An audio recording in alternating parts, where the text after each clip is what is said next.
Boa noite, pessoal.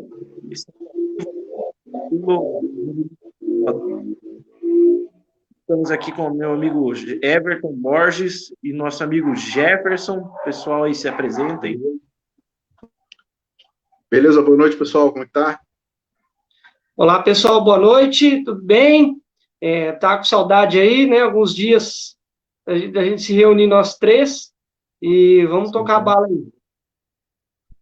Perfeito. Tem bastante coisa.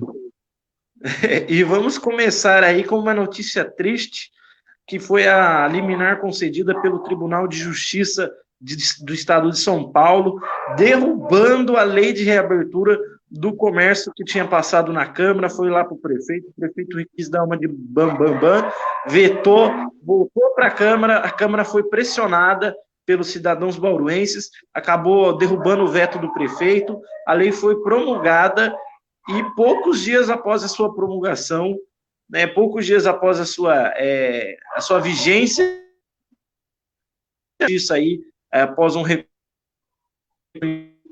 público pelo Ministério Público de São Paulo e pelo Estado de São Paulo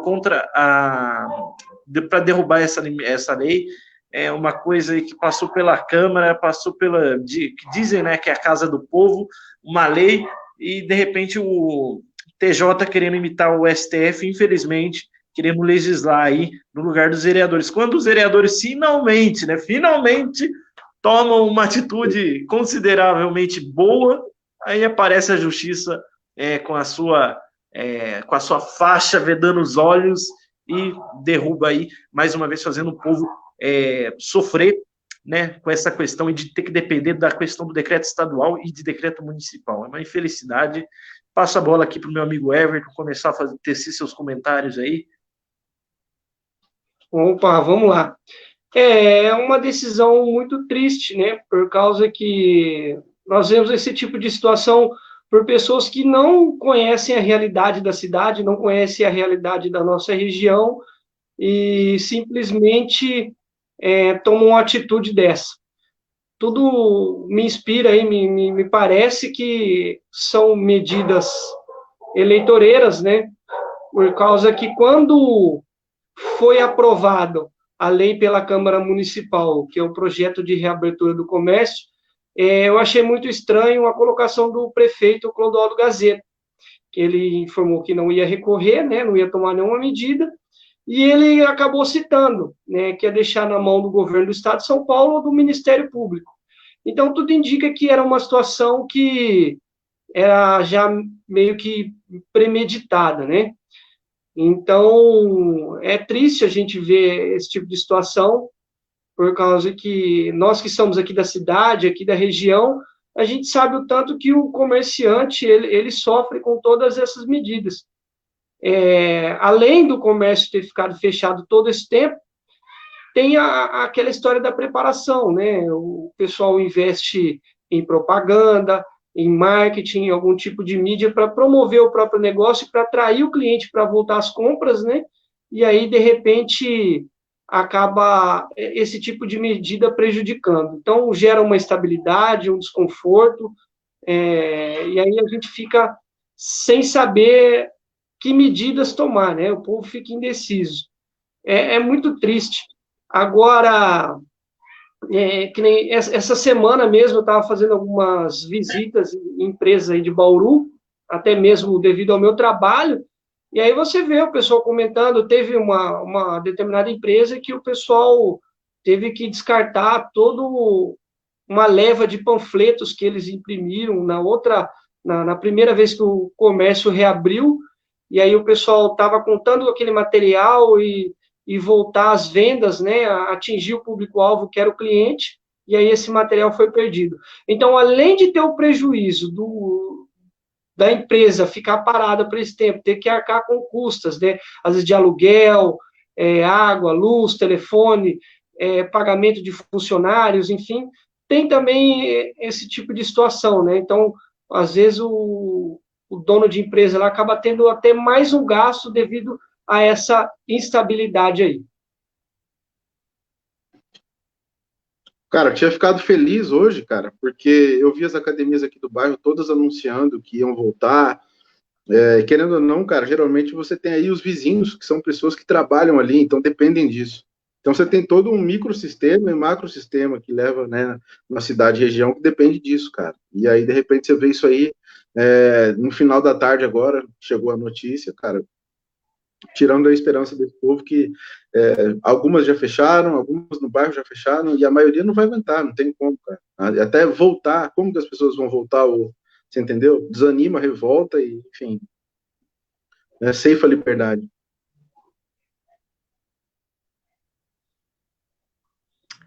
Lamentável, e o pior, né, é que as academias foram as mais lesadas, né, durante toda essa loucura da quarentena, essa quarentena forçada, assim como muitos bares, restaurantes, lanchonetes tudo bem que nem tanto, mas os bares e restaurantes que dependiam desse atendimento presencial, não é? Até mesmo a questão de entretenimento, né, baladas, casas de show, né? Casa de show, fala casas que tinha DJ, não estou falando de nenhum outro tipo de casa de show, mas, enfim, pessoas assim, que, por exemplo, a Dona Maria, que tinha um negócio na casa dela de fazer unha para as pessoas, para as mulheres do seu bairro, pessoas informais, né? Foram os mais afetados, pessoas que dependiam de serviços autônomos, em conversa aí, ouvindo relato de pessoas aí da área da indústria, que caiu muito a questão de arrecadação das indústrias, a questão da produção também, ou seja, não teve tanta demanda, por isso baixa a produção. Então, fico pensando, se as indústrias estão sofrendo, imagine a Dona Maria, que tem o seu negócio ali no fundo do quintal da própria casa, de fazer a unha, de fazer pé e mão, né? Ou, por exemplo, vamos supor aqui uma pessoa, uma senhorinha que faz um negócio de costura dela, não é? Pessoas assim, pessoas até mesmo simples, donas de bares de bairros, que tem muito, principalmente no nosso interior paulista, foram as mais afetadas. E agora o Tribunal de Justiça aparece querendo dar uma de super-herói aí e ferrando a população bauruense que já está perecendo. E a pior pandemia que estamos passando nesse momento é a pandemia do desemprego. Tá? É lamentável, né, o que estão fazendo com a nossa cidade, o que estão fazendo com o nosso estado no geral. Né? Nós aqui, eu, o Everton, principalmente o Jefferson, sempre falo também do Tavares, que foram pessoas aí que desde o início batalharam em prol dos comerciantes de Bauru, batalharam, foram lá na frente da prefeitura, bem no início da quarentena, fizeram barulho lá, infelizmente não foram escutados, nós não fomos, os conservadores não foram escutados, fomos taxados de loucos, fomos taxados de teóricos da conspiração, né? Taxaram a gente... Exatamente, taxaram a gente como genocidas, assassinos, sabe, coisas assim, acreditaram naquele Átila, aquele cara desgramento, surgiu das sombras do inferno, aquele rapaz. Muita coisa horrível, cara. O cara fez o lançamento da Tracker, que é um carro, cara, que, desculpa falar, mas é um carro que a China rejeitou, veio para cá, o cara fez propaganda. O cara que hoje é conselheiro do STF, ele é biólogo, o que ele tá fazendo? Você entendeu? Ele não é nem infectologista. Eu tenho um amigo infectologista que já comentou exatamente o que está acontecendo. Falou, cara, em uma hora ou outra todo mundo vai ter contato. Se você ficar escondido em casa, é pior. É o que está acontecendo. Tem gente se contaminando em casa. Então, cara, vai dar consciência. Quer abrir a academia? Abre. O risco você vai correr. Você está entendendo? E aí fizeram um lobby em relação ao remédio, enfim, a tudo. Você tem países aí como Senegal, Índia, que tem cases de sucesso em relação a tudo que aconteceu. A gente já até comentou aqui. Né? E aí a gente vendo isso aí, cara, vendo o nosso bairro Miá, vendo no centro da cidade, que já estava sucateado, cara, falecendo, você entendeu? Fora a questão de indústria, né, o que você falou. Você tem a indústria de automóveis, que é uma matriz que ela movimenta muitos mercados aí, cara, ruindo, né, por conta disso, cara. E aí junta tudo isso, a questão de microambiente, cara, de bairro, de região central, como Bauru, cara, que é uma cidade centro de região, isso aí acaba sofrendo, cara, e todo mundo vai pagar o preço. É um preço mais alto do que qualquer outra coisa que possa acontecer. E sempre o menor que paga. E aí você vê aí bolos surfando nessa onda, você vê os caras pegando um pedaço ou outro para criar narrativa. Cara, é complicado. E fora que assim, né, para o conservador, para quem corre, para o Uber, para o caminhoneiro, para o cara que está na linha de frente, não tem espaço. Porque esse cara é conservador, a gente sabe disso. A gente está na rua, a gente está no comércio, a gente que lida com pessoas reais, né, que não está numa bolha aí que ganha aquele dinheiro de jornalista, sabe como que é o negócio, como que é a vida real, como que ela bate. O que eu vejo com tudo isso, vou até pegar, por exemplo, uma fala do Dória, que ele utilizou logo lá no início da pandemia, que ele estava falando a respeito dos serviços essenciais, né? E aí gerou toda essa situação que nós estamos aí hoje. E nem, por exemplo, todo serviço, ele é essencial, né? Se a pessoa, ela exerce aquela determinada função, ou ela tem determinado trabalho, aquele serviço, ele é essencial para a pessoa, né, como um todo. Agora, e ele estava comentando a respeito de que a economia não ia sentir tantos abalos por causa que as indústrias não iam parar, né, só ia parar os comércios, mas, no caso, as indústrias e os serviços essenciais não iam parar. E o entendimento dessas pessoas, né, que são os gestores, né, que fizeram toda essa loucura aí, parece que eles não entendem como que funciona a cadeia de negócios, né? Que nem, por exemplo, se você tem uma fábrica de sapatos, que ela fabrica lá os sapatos para venda. Se a loja de sapato está fechada no comércio, como que uma fábrica de sapatos ela vai continuar fabricando os produtos? Ela vai ter que também reduzir a quantidade de produtos. E isso também vai atingindo em cadeia. Então, por exemplo, aquela pessoa que trabalha numa loja de sapato, ou que é dono de uma loja de sapato, se fechar o negócio, essa pessoa ela vai deixar de comprar em outro lugar, na tia do pastel, né, na padaria, no supermercado, na farmácia. Então, essa quebradeira ela ocorre em cadeia. Então, esse tipo de pensamento que esse pessoal coloca de serviços essenciais, né, que se continuar só os serviços essenciais, que o que o pessoal ficar em casa, gente, isso não tem cabimento, isso é loucura. É o que está acontecendo, é o resultado disso aí, né? Número de pessoas desempregadas só aumentando, você anda pela cidade, é só placas de vende-se e aluga.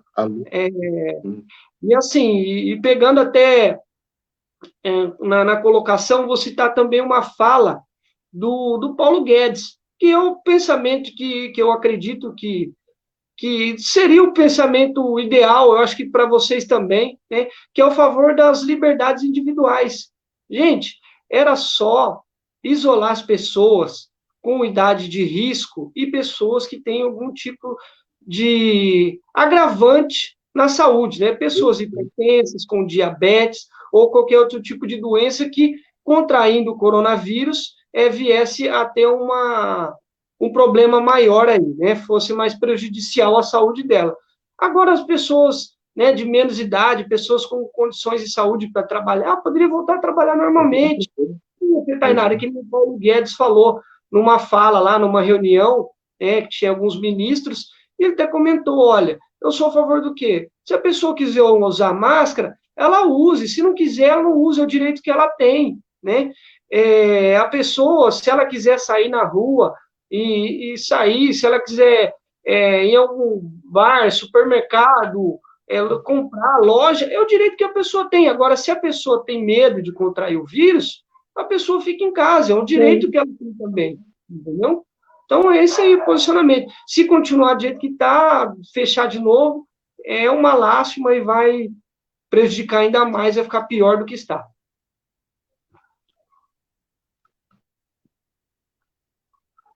Perfeito, perfeito, Everton, excelente colocação.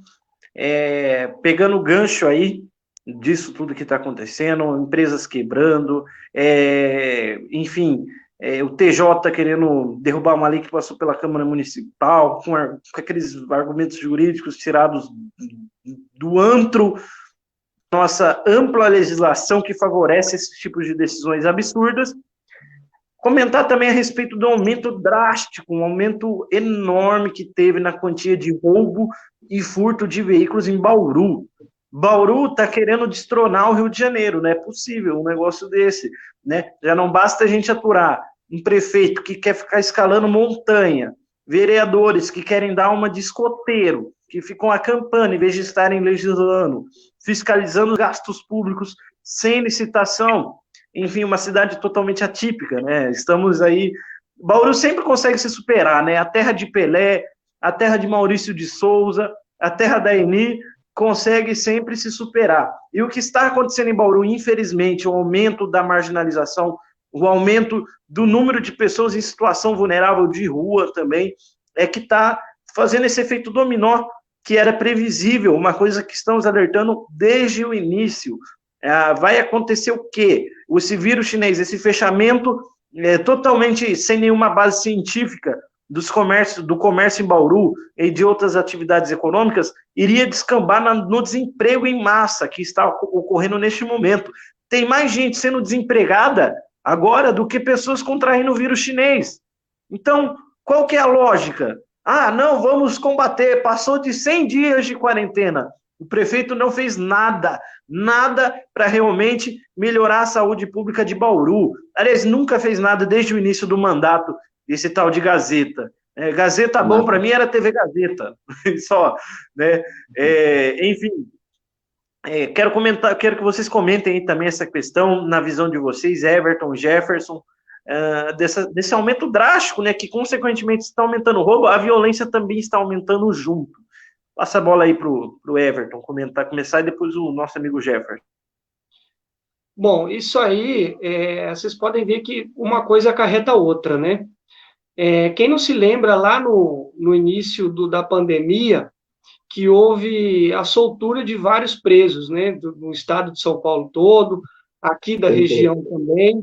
Então, assim, a gente via bandidos saindo pela porta da frente das cadeias, né? O pessoal parecia uma colônia de férias ali e o pessoal estava saindo para passear, né? E a gente via aquele número exorbitante de presos saindo. E então, isso aí é o quê? É consequência das atitudes tomadas, né, pelo governador Dória e pelas outras autoridades aí em soltar presos a esmo, né, alegando o risco de contaminação de coronavírus. Então, assim, a gente sabe muito bem que bandido, ele não cumpre quarentena, né? O bandido, ele não vai ficar dentro de casa. Ele vai sair para fazer aquilo que ele sabe fazer de melhor, que é cometer crimes. Então, isso aí é resultado das atitudes tomadas desde o início da quarentena. Se prendeu pessoas trabalhadoras, pessoas de bem dentro de casa, né, e soltou criminosos e bandidos. Então, isso aí é o resultado, né? O pessoal se articula, começa a cometer esses tipos de crimes aí, e a criminalidade só tende a aumentar. Essa colocação que eu acho aí. Cara, a gente tem que lembrar que nós viemos aí de uma sequência de crises, uma atrás da outra aí, né, do governo, né, da falta de governo petista, né, e da excelência em corrupção que nós tivemos. Então, muitas pessoas que estavam no mercado de trabalho tiveram que partir para iniciativa individual, ou seja, cara, o cara nem conseguia montar um MEI, mas tentar montar alguma coisa, espetinho na frente de casa, alguma coisa para tentar sobreviver. E o que esse cara pode fazer agora? Ele pode fazer nada, sabe? Tá de mãos atadas em relação a qualquer coisa. Tem um vizinho aqui que é delegado da Polícia Civil e ele estava comentando, cara, que é muito triste você ter que bater na casa de um pai de família porque ele chegou numa situação desesperadora e tem que partir para alguma situação que não é a situação que você vê que não é da índole do cara, que o cara já tem ali mais de 40 anos, nunca cometeu um crime, mas às vezes teve que fazer alguma coisa, né? Não que uma coisa justifique a outra, muito pelo contrário, mas você está tendo que chegar num limite de bater até na porta de um cara que até agora foi honesto, mas chegou numa situação de desespero. Então, essa situação de desespero, ela tem nome e nós sabemos de onde veio, né? As pessoas não podem trabalhar. Então, se nós tivéssemos essa consciência, por exemplo, a academia ia abrir agora no dia 20. Eu não ia voltar, porque eu tenho uma pessoa idosa em casa. Então, não por acontecer algo com ela, mas se acontece comigo, eu diretamente estou em contato com ela, pode acontecer. Eu falei, então, eu espero aí 1, 2, 3 meses, quando a coisa estabilizar, afinal de contas, todo mundo pode ter o contato. Então, a situação hoje, num geral, está muito pior em relação às limitações, né, cara? A falta de liberdade, né? Falta de liberdade individual, a falta de iniciativa e outra coisa, tá? Já vou adiantar aqui. Ontem e hoje eu dei uma olhada no que a esquerda está falando. Ela já vem comentando que a culpa de tudo, né? Enfim, esse vírus chinês não é chinês, é o vírus do Bolsonaro. Fora isso tudo, você tem uma outra questão aí interessante, que eles já estão falando em ampliar esses valores. Ou seja, cara, você amplia o pagamento de algo que você tem. Quando você não tem, o que você vai fazer? Como que vai fazer? Quem que vai pagar isso? Você entendeu? Então tem esse outro passo. Eles usam tudo para criar narrativa, para tentar espremer algo que não pode ser espremido, enfim, criar possibilidades que não existem, né? A gente sabe ver isso tudo, cara. E aí, então, quer dizer, a mesma coisa que assim, você chegou na sua casa, sua mulher está te traindo, você joga o sofá fora. A culpa é do sofá, não é do que aconteceu, entendeu? É mais ou menos isso que eles estão tentando brotar agora. Eu já vi o Boulos vir com essa narrativa na CNN, né? Até porque o conservadorismo não tem espaço, né? Não tem abertura para falar nada, mas essas saídas de tudo que é o conteúdo progressista, ele tem muita validade, né? Inclusive, você vê aí o pessoal do Soros compartilhando Felipe Neto, para a gente entender o tamanho do negócio, né? Como o pessoal fala, né? Conspiração, é isso, é aquilo, mas quando acontece, o pessoal fala, então, será que é conspiração mesmo? Tem o pessoal do Soros ligado ao Soros diretamente, né? Pessoas da alta cúpula do Soros compartilhando Felipe Neto, um cara que tem aí o alcance em um dia de 99 milhões de adolescentes e pessoas, né? A gente tem que se atentar muito a isso aí, porque é um perigo eminente. A gente não levou esse cara a sério. Hoje ele é um risco também. Perfeito. Realmente o Felipe Neto aí tem toda uma história aí por trás aí, né, dele ter contatos com pessoas do YouTube, né, pessoas ligadas ali à diretoria do Facebook também, contatos que ele adquiriu essa carreira que ele fez na internet, que ele começou, cara, como ele começou, eu acho que o Felipe Neto de hoje iria chamar o Felipe Neto de antigamente de direitista, de bolsonarista, porque quando ele começou, ele atacava meio mundo, ele não era politicamente correto, né? Aí agora ele é da esquerda, a esquerda pelo visto recepcionou ele muito bem, né? Tratou ele muito bem, com afagos e carinho, misturadas com a questão... Oi, pode falar, Diego. Tem uma coisa que a esquerda consegue trabalhar muito bem, tem um livro, né, depois eu posso até ver o nome para passar para vocês, é um livro que ele fala das táticas, né, das táticas que a esquerda tem. A esquerda tem táticas, assim como, de repente, você tem alguém ali, um funcionário público que ganha muito bem, ou seja, muito mais do que a iniciativa privada, ele vai ganhar o suficiente para ser uma pessoa que todo mundo vai encontrar nele, uma pessoa de muita inteligência, uma pessoa que ganha muito bem, ou seja, ele ajuda familiares. Então, quer dizer, esse cara é o formador de opinião. Todo mundo na família quer ser igual ele. É o primo que é isso, o primo que é aquilo, o tio que é isso, o tio que é aquilo, que ajuda esse, faz o Natal legal de todo mundo. Cara, isso é mercado. Esse é o cara que leva, esse é o embaixador. E os caras encontraram nele, cara, um embaixador para essa geração que vai voltar na próxima eleição. E são 9 milhões por dia, cara. É muita coisa. Muita coisa. Isso que é o problema, né? E uma coisa que também falta muito, assim, não que falta conservadorismo, mas que é uma coisa que eu também trabalho muito em cima, que é a questão da juventude. A gente tem que tentar salvar essa juventude, trazer essa juventude para o nosso lado quanto antes, porque se esses caras dominarem a juventude, a consequência vai vir logo ali, já estão perto, logo ali nas eleições de 2022, nas eleições de 2026, que é um risco enorme, né? Uma infelicidade. Vamos passar para a próxima pauta, essa fica bacana para o Everton comentar bem a respeito. a questão do relatório da CEI, da ET e da Coab, Everton. Você consegue falar alguma coisinha para a gente? Então, são pautas aí que estão sendo abordadas pela Câmara Municipal, né, durante esse final de semana, e agora no início da próxima semana vai ser bastante discutido. A respeito das seis, né, que são a respeito da Comissão Especial de Inquérito sobre a Estação de Tratamento de Esgoto e também daquele episódio da Coab. Então, como é já sabido de todos, né, o problema que nós tivemos aí referente à estação de tratamento de esgoto, que teve problema lá na licitação, que foi contratado e a empresa atrasou a obra e foi enrolando durante todo esse período, e aí corremos até o risco de perder, né, a verba para a finalização da obra, né, que esse dinheiro, para quem não sabe, ele é do fundo, ele é de fundo perdido, né, esse dinheiro que é distribuído pelo governo federal a fundo perdido, para que a prefeitura da região, né, no caso aqui de Bauru, pudesse investir nessa estação de tratamento de esgoto. Então, vamos ver como que vai sair isso aí, né, se não vai acabar em pizza, ficar de olho durante essa semana para ver qual vai ser as medidas tomadas e para continuar cobrando, né?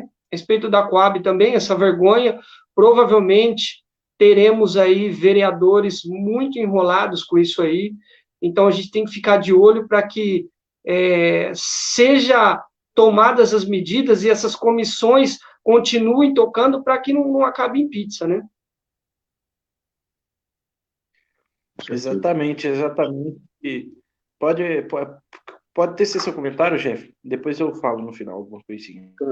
Realmente, cara, quando você entra em Bauru, você consegue ver, né, cara, as artimanhas ali, né? Você vê sempre o mesmo asfalto, né, nas regiões ali onde o padre passa, que a gente chama, que está sendo recapeado, ou coisas acontecendo em relação aos...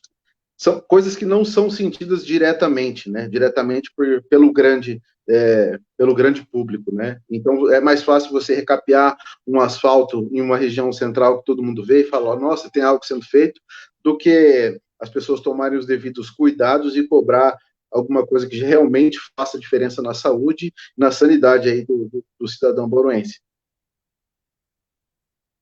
Perfeito. Essa questão aí da ET, que começou no governo do Rodrigo Agostinho, que sua vice era do PT. Alguns dias atrás eu vi o Cláudio Hoffmann falando na Jovem Pan News de Bauru, que ele foi junto com o Agostinho lá falar com o ministro, agora eu não vou lembrar qual era o ministro da época do governo Lula, né? Ou seja, foi tudo mão do PT nisso daí, né? Uma obra Estela interessante para o ministro. Meu Deus. Oi, perdão, Estela Almagro, o nome dela. Essa mulher mesmo. Trágico, essa mesmo. É uma obra boa para o ministro Tarcísio fazer uma visita e dar uma olhada, né? Porque a transposição do Rio São Francisco já foi concluída, graças a Deus, né?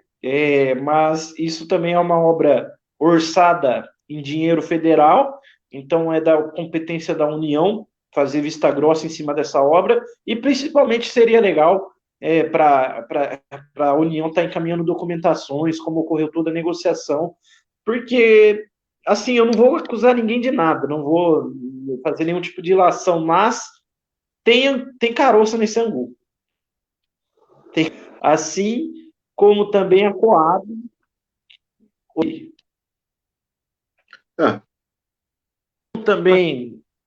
Assim como também a Coab,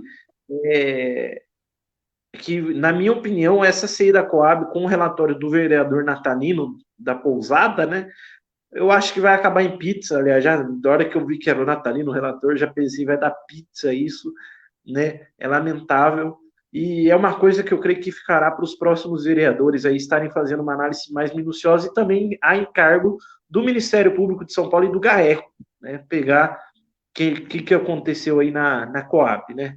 Pode falar, Everton.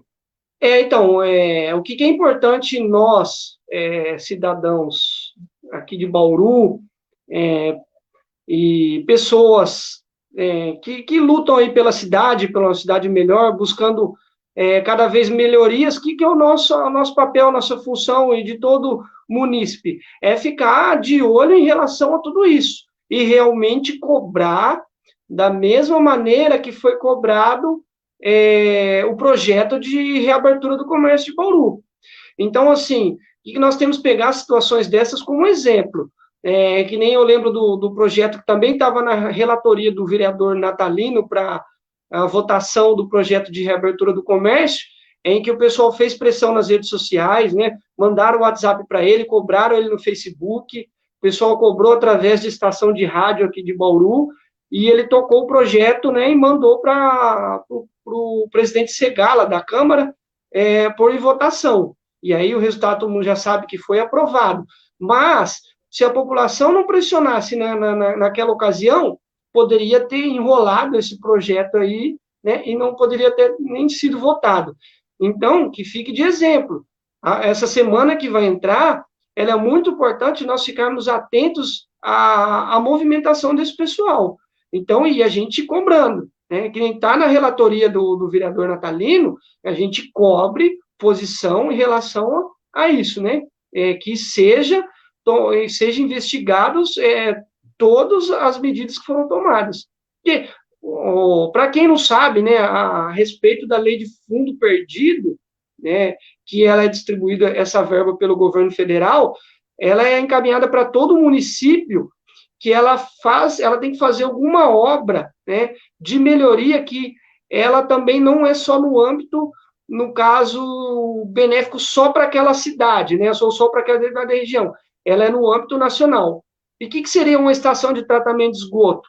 Ela não só interfere aqui na cidade, mas também em afluentes, né, nos rios, onde é despejado lá o esgoto. Então, esse dinheiro de fundo perdido, quando o governo manda essa verba, o município não precisa devolver esse dinheiro, né? Essa verba é encaminhada para o município poder utilizar. E Bauru está prestes a perder esse dinheiro aí, devido a irregularidades na licitação, empresa atrasando a entrega aí, e a gente tem que ficar de olho nisso, continuar cobrando. Semana que vem é uma semana importante, e a gente tem que ficar de olho nas movimentações desse pessoal aí. Cara, o que tem deixado as empreiteiras malucas é o nosso ministro sem tempo irmão, Tarcísio. Pega o exército, faz em metade do tempo. Você tem aí 4 ou 5 tipos de asfalto. A primeira vez que eu entrei em Bauru, eu vi que era o asfalto pior que tem, que, por incrível que pareça, ele parece ser o mais bonito, mas você já olha que aquilo ali é uma galinha dos ovos de ouro, ou seja, né? Você fala que está fazendo, mas na verdade você está só dando aquela devida maquiada. Então, dentro disso, a gente vê uma série de irregularidades, né, cara? Acho que é válido a gente tentar, e todo mundo, quem puder, cara, todos os conservadores, tentar mandar e-mail, porque eu sei que ele ouve e ele vê, cara, muita coisa. Inclusive, aquela rodovia entre Manaus e Rondônia, em Porto Velho, ela foi por conta do pessoal, cara, enchendo o saco, batendo, mandando e-mail, tem um número de WhatsApp também, então eu acho que se a gente conseguir aí tentar fazer um movimento, cara, uma coisa que o Kim Paim sempre fala, mandar e-mail para senador, vamos ligar, porque se a gente conseguir fazer pressão, os caras sabem que a gente está de olho neles, né? Então eu acho que isso aí é uma função da gente também dar uma olhada, dar uma cobrada e tentar agir, cara, porque funciona. Cobrar bastante, os caras sabem que estamos de olho neles. E esses caras já entram pensando em reeleição. Então vamos pegar esses caras de calça curta. Perfeito, perfeito. O Jefferson trouxe para a gente aí também, não é, Jefferson, um infográfico para a gente encerrar a última pauta com relação ao PSDB, né? Já que nós temos o PSDB dominando Bauru, é interessante você apresentar esses pontos aí. Pessoal, tem duas, né? Essa semana eu dei uma olhada em algumas, né? Levantei algumas situações aqui. Eu gosto muito da maneira que o Kim Paim trabalha, o pessoal do Terça Livre e outros também, mas eu juntei algumas coisas. Desde que o nosso querido Bob Jeff, o polêmico Roberto Jefferson apareceu, ele tem soltado algumas coisas que, por mais que a gente tem que ter os 4 pés atrás dele, né, atrás com ele, porque é uma raposa velha, é um cara que, assim, todo mundo sabe tudo que já passou, mas foi uma disruptura, desde que o cara começou a abrir o bico ali em relação ao Zé Dirceu, a coisa dali, de 2005 para cá, ela vem caindo e vem caindo acelerado. Enfim, ele sempre falou que o mais perigoso sempre foi a turma do FHC, né? A turma do que seria a direita, né? Que diziam ser a direita. E nós sabemos aí do Teatro das Tesouras que isso sempre foi, que todo mundo sempre teve de braços dados. Você viu que isso aí chegou em São Paulo. Chegou em São Paulo como? Depois que o nosso querido ministro Miro caiu, né? Sérgio Miro. Sérgio Miro caiu, o pessoalzinho dele ficou na mira, né? Então a gente viu que na sequência de que ele saiu, a PGR denunciou a Aécio Neves por propina. Então, fora as outras denúncias que eram, assim, gritantes e berrantes, né? Aconteceu isso. Na sequência, a Lava Jato pega José Serra e a filha dele, uma coisa que ninguém fala. Aí, uma outra coisa que eu falo para vocês conservadores, sai da porcaria do antagonista, cara. O antagonista é PMDB, cara, total. Os caras são total PMDB. Olha o cuidado e tudo que, como eles falam, suspeita, né? Sempre suspeita. Hoje saiu suspeita que pegaram o Alckmin. E aí chegou no Alckmin hoje, né? É claro que no antagonista está suspeita, enfim, né? De 3 crimes, né? Então eu acho que assim, vamos dar uma olhada, vamos tomar bastante cuidado. Vamos reparar em tudo que tem acontecido depois que o Sérgio Moro saiu ali e como ele saiu do Ministério da Justiça, né, tudo isso que tem acontecido, como ele tem agido, como a esposa dele tem agido nas redes sociais, um cara que era extremamente, assim, sem nenhum tipo um cara vazio ali, cara, Ana Maria Mole ali no meio, agora um cara que virou a blogueirinha polêmica, que sempre defende uma causa ou outra, e é o cara que está com os 2 braços, com os braços dados ali com a turminha do PMDB, principalmente do estado de São Paulo, que coordena o resto todo com o FHC. Aí a gente tem que dar o braço a torcer para uma coisa, cara, infelizmente, né? Eu digo isso com o coração sangrando, a gente tem que dar, dizer e reconhecer que o pessoal do Intercept sempre falou, né, que quando, né, tem até uma conversa vazada do Deltan Dellaiol com o Moro, e eles falam, não mexe com o FHC, esse lado eu não quero mexer, esse lado eu não quero entrar. E isso aí blindou o resto inteiro, ou seja, a República de Curitiba foi até um certo ponto, o resto não. O que a gente quer é justamente imparcialidade. Eu acho que uma virtude da direita é a autocrítica, né? Falar, a direita rachou, não, a direita é autocrítica. Você vai criticar quando tem que criticar, né? Inclusive, eu acho que esse é um ponto que deve ser melhorado, né? Se você faz as coisas às escondidas, se você faz as coisas passando pano, você já está fazendo parte do mesmo esquema que o resto todo fez até agora. Acho que era esse ponto para levantar. E tem uma outra coisa, que foi um ponto que essa semana aí me deixou bastante preocupado. Desde o começo, né, cara, eu acho que um dos canais que me redpilou, assim, me colocou num outro patamar foi Brasileirinhos, cara. Brasileirinhos, eu tenho os livros do Elton Mesquita, converso às vezes com ele, e essa semana o Apoia-se tirou todas as contribuições que nós podíamos fazer para o Brasileirinhos, cara. Eu contribuo com alguns canais, o que eu mais contribuía era o Brasileirinhos, e o Brasileirinhos foi extremamente censurado.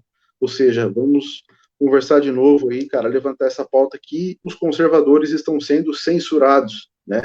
E a semana passada, quando eu participei da live, tinha falado sobre o Instituto Borborema, a participação do Elton Mesquita, que foi sensacional, cara, é um cara que tem uma cultura aí fantástica, cara, e depois disso você vê isso acontecer, né, cara, eles serem censurados, né, censurados de forma arbitrária aí. Então é uma coisa que, né, o cerco está fechando para o nosso lado, a gente precisa se unir e tentar ampliar aí o nosso leque, cara, né, para que outras pessoas participem disso, porque o nosso movimento precisa de força. Em relação ao Sérgio Moro aí, Isso mesmo, pode falar aí. Não, é só em relação ao Sérgio Moro, eu vi aí que ele estava no ministério errado, né? Que, na verdade, o Sérgio Moro, ele deveria, ao invés de ele ser o ministro da Justiça, ele deveria ter sido o ministro do Meio Ambiente, né? Porque ele não gosta de prender tucanos. É. Então, é isso aí, mostra toda a faceta dele, né? Todo, era, nós víamos ele com aquela imagem de super-herói, né? Aquele cara que agia na Lava Jato, que prendeu o pessoal do PT, e muitas vezes nós não conseguíamos enxergar de uma maneira abrangente, né? Quais eram as outras facetas dele, né? Então, a gente pode depois analisar mais friamente. Vemos todo esse caso do pessoal do PSDB, do Alckmin, Serra, Aécio Neves, tem um outro cidadão lá de Minas Gerais, agora eu não vou me lembrar o nome, a Anastasia, né? O Berto Richa, toda essa galera do PSDB envolvido de uma maneira ou de outra com algum tipo de crime. E o negócio dele vem lá atrás, né? Desde dos crimes do Alberto Youssef, que ele sempre foi doleiro da Lava Jato, e que ele havia sido pego lá nos crimes do Banestado, que inclusive o Sérgio Moro, ele era o juiz da época, né? Então, a gente fica imaginando, né, algumas questões que surgem. Como é que, se o Sérgio Moro tivesse feito, por exemplo, um bom trabalho, principalmente lá com o Alberto Youssef, tivesse colocado ele em cana mesmo para valer, né? Acho que ele não estaria solto para continuar cometendo crimes aí na Lava Jato depois. E assim, tem vários exemplos que a gente pode citar, né? Que esse pessoal dos tucanos aí, sempre envolvidos com algum tipo de crime. O Alckmin com problema com desvio aí de verba de merenda escolar, né? E tem todos esses esquemas aí. Envolvimento da esposa do Sérgio Moro com o Tacla Duran, que aí tem o sobrinho do Duran, que aí tem o irmão do Sérgio Moro. Então, né, você chega até no Ayan, né? Se a gente for começar a mexer nesse quebra-cabeça, a gente chega até lá. Realmente é um velho ditado, né? A justiça tarda, mas não falha. Ainda temos esperança de ver esses tucanos sendo enjaulados, né? Só que devido a crimes deles, né? Como o Everton falou, muito bem colocado, ele deveria ser o ministro do Meio Ambiente. Aí ele ir lá e tirar foto com a Greta, né? Exatamente.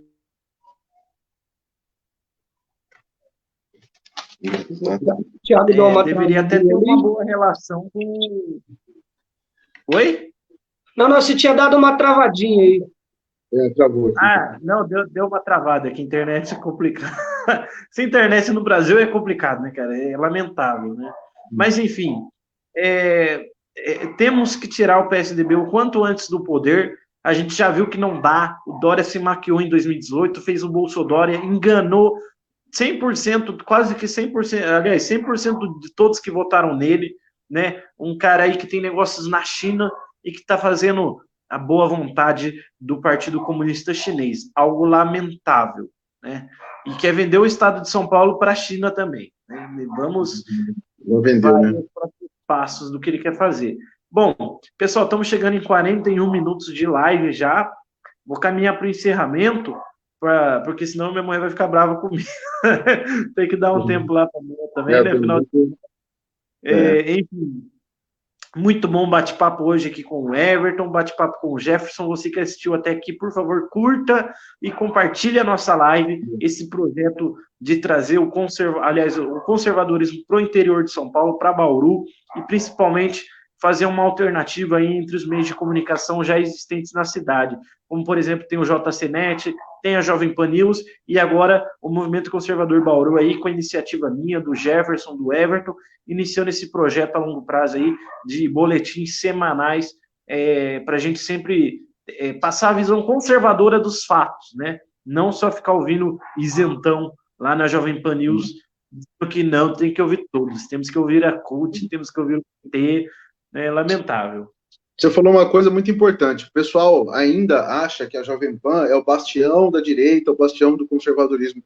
Cara, aquilo ali é PMDB, aquilo é um tucanato, tá? Quando eles vão falar, até o Emílio, cara, que é um cara que eu adoro, cara. Eu acho que é um cara que, assim, ele fala muita coisa que ele até não pode, cara. Ele fala de uma outra forma, né? Aí vai da interpretação. Até ele, cara, às vezes você vê que ele é podado e tem que passar um paninho ali pro pessoal da conveniência ali, né? O pessoalzinho do tucanato, né? Os amiguinhos do tucanato, né? Então, isso é uma coisa bem, né? Fora o antagonista, né, cara? O antagonista não fala mal do MBL, não fala mal do tucanato, quando vai falar alguma coisa suspeita, né, cara? Parece bandido sendo preso, né? Suspeito, né? Preso em flagrante fala que é suspeito. É isso aí, infelizmente. O antagonista, ele virou o Brasil 247, né? O blog do Ismael, o mídia mídia. O antagonista virou esse tipo de mídia aí, né? O blog do Miro. É uma piada. Bom, e ainda pelo menos esse pessoal do Brasil 247, Mídia Ninja, o pessoal consegue escrever mais do que 5 linhas, né? E o antagonista não tem nem capacidade disso. Mídia de rodapé. Rodapé. Chamada, é só o bait, só o clickbait. Bom, perfeito. Quero agradecer aí ao nosso amigo Everton, nosso amigo Jefferson aí pela companhia nessa noite de sexta. Agradeço a todos que nos assistiram até aqui, agradeço a todos que eventualmente vão assistir depois gravado. Eu tive a infelicidade aqui de começar pela página, mas eu vou agradecer o nosso canal, que é o foco, né? Na verdade é o canal. Mas fizemos aqui pela página, mas tá bom. Depois eu baixo e subo lá no nosso canal também. Considerações finais, Everton? E depois o Jefferson aí para a gente encerrar. Bom, pessoal, muito bom de novo, né? Mais uma vez, nós três aí reunidos. É muito legal sempre fazer um bate-papo com vocês. Isso enriquece bastante e enaltece o debate, né? É isso aí, fortalecer cada vez mais o canal e colocar outros projetos em prática aí, não só nos vídeos, mas futuramente reuniões presenciais. Também, depois a gente discutir um projeto para a gente colocar uma página também, para a gente começar a escrever alguma coisa, matérias, né, expressar opiniões, colocar assuntos aí relacionados à região e mandar bala, né? E fazer o conservadorismo crescer cada vez mais. Esse ano é ano de eleição, pois futuramente aí também começar a abordar pautas aí também relacionadas a isso, até mesmo para o pessoal que vai votar, né? Para o pessoal escolher o candidato certo, não cair em conversa mole, conversa fiada, pessoal, aqueles que prometem sempre as mesmas coisas e não cumprem. Estou de olho aí, eu vou até mandar um recado aí, que eu estou de olho em vereador, que está indo em outros bairros aí, em frente de ruas que não tem asfalto, mostrando asfalto, como se fosse obra a pedido dele. Estou de olho em pré-candidato a vereador aí, que está tomando algumas atitudes esquisitas. Então, pessoal, o povo não é bobo, não. Né? A gente está de olho, estamos aqui para denunciar e a gente vai lutar contra isso aí. Beleza, pessoal? Valeu, show de bola! Pessoal, quero agradecer mais uma semana aí, todo mundo. Tem bastante coisa para a gente falar, né? Mas é claro que a gente tem que tentar focar em alguma coisa que esteja aqui dentro da nossa região, dentro do. Mas a gente tem que manter esse posicionamento crítico. Eu acho que o presidente cada vez mais precisa do nosso apoio. Se a gente for fazer uma noção autocrítica aí, né? O pessoal fala, tem divisão na esquerda. Na verdade, não. Tem uma autocrítica que eu acho que é fundamental. A partir do momento que a gente não tem essa autocrítica, que deixa a coisa guardadinha dentro de casa, isso aí vira um problema que a gente já viu aí como é que funciona, né? E isso aí é coisa do pessoal da esquerda. É claro que essa luta aí é uma luta que eu sempre falo, é uma luta espiritual, é o bem contra o mal. Estando do lado do bem, eu acho que nós vamos vencer. Nós precisamos de força aí, de força, de fé e muita oração para não só para o nosso presidente, para outros que nos representam, como Douglas Garcia, que essa semana aí passou por uma bucha violenta, né, cara? né? Não só o Douglas Garcia, mas o Carteiro Reaça, que é um outro cara também que, né, eu tive o prazer de conhecer, um cara sensacional também, muito ativo, né? Os caras que mostram resultado aí, talvez os dois melhores deputados do Brasil aí, estaduais, aí, os caras que representam bastante. E é isso aí, cara, né? Força para todo mundo, e o que a gente puder ocupar de espaço, estudar, fazer a coisa acontecer, é melhor para a gente, né? Isso não é pela gente, é para os nossos filhos e netos, porque para a gente nós vamos ver a coisa feder ainda um pouco mais, né? A preferência está na linha de frente disso aí. Muito bem, pessoal. Reitero aí o agradecimento. Quem puder compartilhar, compartilha para a gente a live. Curta, marca o amigo, a avó, o vô, vizinho, papagaio. Mostra para todo mundo. Tá na hora. Já está na hora de nós ocuparmos espaços e irmos para cima e mostrarmos voz. Senão estaremos perdidos. Agradeço novamente a companhia dos meus amigos aqui do movimento. Quero que todos tenham uma boa noite de sexta-feira, um bom final de semana e que Deus continue nos abençoando aí nessa missão. É isso aí, pessoal. Muito obrigado, amém. Valeu. Mais. Valeu. Deus juntos. Estamos juntos. Valeu.